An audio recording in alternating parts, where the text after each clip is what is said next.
अस्सलामुअलैकुम। जुम्मा मुबारक।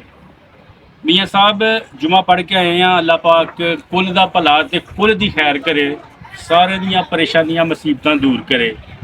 मियाँ साहब जो कि पिछले एक वीक तो स्ट्रैस के उत्ते ही गल हो रही है, डिप्रैशन, एंगजाइटी ते चिड़चिड़ेपन ते इस तरह की जिहड़ी नफसियाती बीमारियां ने उहदे उत्ते ही गल हो रही है। तो अज भी स्ट्रैस की गल करने कि जो तुसीं स्ट्रैस दे विच हुंदे हो कि स्ट्रैस किसी भी किस्म का हो सकता है। मियाँ साहब किसी किस्म की भी तुहानूं परेशानी हो सकती है। यह भी परेशानी हो सकती है कि तुसीं किसी नाल कोई डील की है, वो डील अपनी नहीं मतलब मैच्योरिटी ते गई, या जिहड़े तुहाडे पार्टनर्स ने वो ही तुहानूं रस्ते च डिस्टर्ब करन लग पे ने। तुसीं हर चीज़ लिखी भी है, हर मामला डिस्कस भी किए ने, उस दे बावजूद तुहाडे उत्ते प्रैशर आंदा वे। तुसीं देखदे हो कि यार कोई ऐसी राह नहीं, कोई ऐसी मैनू वे नहीं लगता पिया कि जिथों यार मैं निकला तो यह स्ट्रैस मेरे ते आंदा वे पिया, इनू मैं मिनिमाइज करा, स्ट्रैस के लैवल डिफ्यूज़ करा। तुसीं बड़े परेशान हो जाते हो, बड़ी मतलब एंगजाइटी आ जाती है। फेस इंप्रैशन तुहाडे दसदे ने कि यार बंदा वाकई भी सैड है, कि कोई राह ही नहीं लभदी तुहानूं निकलन दी, सल्यूशन की कोई राह ही नहीं लभदी। कि रिटन भी है, विटनस भी ने, सारे मामलात ने, लेकिन उसके बावजूद जिहड़ी मामलात ने वो नहीं सही होंदे पे, तुसीं स्ट्रैस चंदे हो। उत्थे तुसीं सोचना भी है आया कि यही हल है कि अगर फर्ज किया है ना होया मामला, या मैनू 2-4 मिलियन का नुकसान हो गया, या मैनू $1 लाख का नुकसान हो गया, या जिन्ने का भी मैनू नुकसान हो गया, पाकिस्तानी ला लो तुसीं, 1-1.5 करोड़ रुपये का नुकसान हो गया, तो मैं की खत्म हो जाना मैं, इस तो बाद दुनिया नहीं रहनी, जिंदगी नहीं रहनी, यह सोचना तुसीं।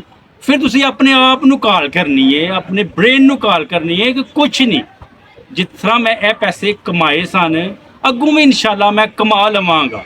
तो तुसीं उस डील नूं, उस पोजीशन नूं, जिस पोजीशन तुसीं आए हो, मैक्सिमम कोशिश करनी है कि समथिंग सेव, तो कुछ ना कुछ तुसीं बचा सको, कुछ ना कुछ तुसीं बचा सको, जिन्ना भी बचे।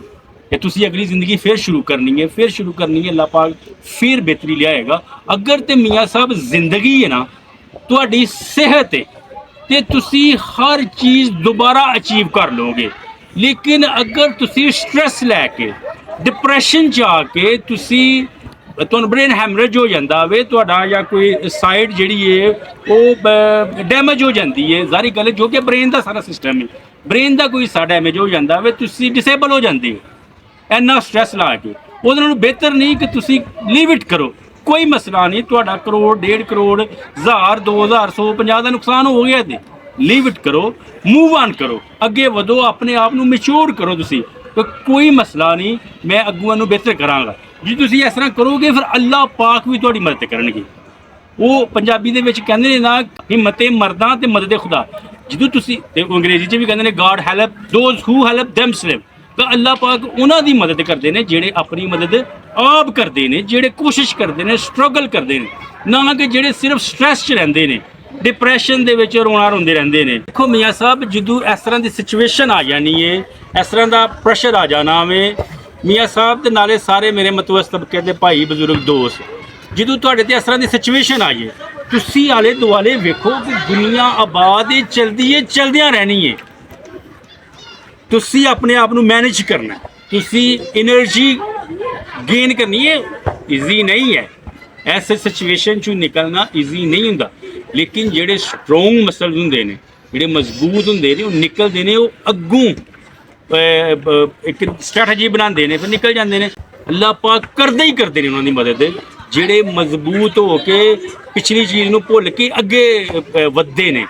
तो तुसी भी अगर देखो जिंदगी है ना, इस तरह के मामलात आते हैं, तुहाडे रिलेशन ब्रेक होंदे ने, तुहाडियां डीलां कैंसल होंदियां ने, तुहाडे नाल बंदे ने प्रॉमिस कीता हुंदा वे, तुसी उत्ते बड़ा ट्रस्ट करदे हो, अपना प्रॉमिस ब्रेक कर जांदा वे। नॉर्मल है, ह्यूमन है ना, ह्यूमन है, इंसान ने, ए साइकोलॉजी है, नफसियात इंसान दी को ना तो सदा बाहर अच्छा रह सकता हो, ना ही वो सदा बुरा रह सकता हो, मूड स्विंग कर जाते हैं। मुमकिन है जो तुहाडे नाल किसी ने डील करता हो, या गल करता हो, या रिलेशन बनाता हो, उस टाइम वो जोड़ा मूड है वो बड़ा प्लेजेंट होए, बड़ा अच्छा होए, लेकिन जो ही तुसी ਉਹਦੀ ਡੀਲ 'ਚ ਆਉਂਦੇ ਹੋ, ਉਹਦੀ ਅਕਦ ਦੇ ਵਿੱਚ ਆਉਂਦੇ ਹੋ, ਜਾਂ ਕਿਸੇ ਦੇ ਨਿਕਾਹ 'ਚ ਆਉਂਦੇ ਹੋ ਤੁਸੀਂ, ਜਾਂ ਨਿਕਾਹ ਦੇ ਵਿੱਚ ਲੈ ਕੇ ਆਉਂਦੇ ਹੋ ਤੁਸੀਂ। ਮੁਮਕਿਨ ਹੈ ਕਿ ਨਿਕਾਹ ਤੋਂ ਪਹਿਲੇ ਤੁਸੀਂ ਬਹੁਤ ਅੱਛੇ ਹੋ, ਬਹੁਤ ਅੱਛੀਆਂ ਫੈਮਲੀਆਂ ਲੱਗਦੀਆਂ ਹੋਣ, ਲੇਕਿਨ ਆਹਿਸਤਾ ਆਹਿਸਤਾ ਮੂਡ ਸਵਿੰਗ ਕਰ ਜਾਂਦੇ ਨੇ। ਉਹ ਜਦੋਂ ਮੂਡ ਸਵਿੰਗ ਕਰ ਜਾਂਦੇ ਨੇ, ਉਹਦਾ ਇਹ ਨਹੀਂ ਮਤਲਬ ਕਿ ਤੁਸੀਂ ਸਟ੍ਰੈਸ 'ਚ ਆ ਕੇ ਆਪਣੇ ਆਪ ਨੂੰ ਕਿਲ ਕਰ ਲਵੋ, ਆਪਣੀ ਬਾਡੀ ਨੂੰ ਕਿਲ ਕਰ ਲਵੋ, ਜਾਂ ਤੁਸੀਂ ਬਿਲਕੁਲ ਹੀ ਖਤਮ ਕਰ ਲਓ। ਉਹਨੂੰ ਮੂਵ ਆਨ ਕਰਨਾ ਚਾਹੀਦਾ ਹੈ। ਜਿਸ ਤਰ੍ਹਾਂ ਵੀ ਇਹ ਉਹਦਾ ਬੈਸਟ ਸੋਲੂਸ਼ਨ ਕੱਢ ਕੇ ਮੂਵ ਆਨ ਕਰੋ। ਜ਼ਿੰਦਗੀ ਵੱਧਦੀ ਰਹਿੰਦੀ ਹੈ, ਚਲਦੀ ਰਹਿੰਦੀ ਹੈ। ਇਸ ਪੋਜੀਸ਼ਨ 'ਚ ਅੱਲਾਹ ਪਾਕ ਤੁਹਾਡੀ ਹੈਲਪ ਕਰਦਾ ਹੈ। ਅੱਲਾਹ ਪਾਕ ਕੋਲੋਂ ਮਦਦ ਮੰਗੋ, ਦੁਆ ਕਰੋ, ਨਮਾਜ਼ ਪੜ੍ਹੋ, ਮੈਕਸਿਮਮ ਵਰਸ਼ਿਪਸ ਕਰੋ, ਤੇ ਇਹ ਤੁਸੀਂ ਜਿਹੜਾ ਇਹ ਫੇਜ਼ ਹੁੰਦੀ ਹੈ ਤੁਸੀਂ ਉਹਦੇ ਵਿੱਚੋਂ ਨਿਕਲ ਜਾਂਦੇ ਹੋ। ਅੱਲਾਹ ਪਾਕ ਤੁਹਾਨੂੰ ਉਹਦੇ ਵਿੱਚੋਂ ਕੱਢ ਛੱਡਦਾ ਹੈ। ਠੀਕ ਹੈ ਮੀਆਂ ਸਾਹਿਬ।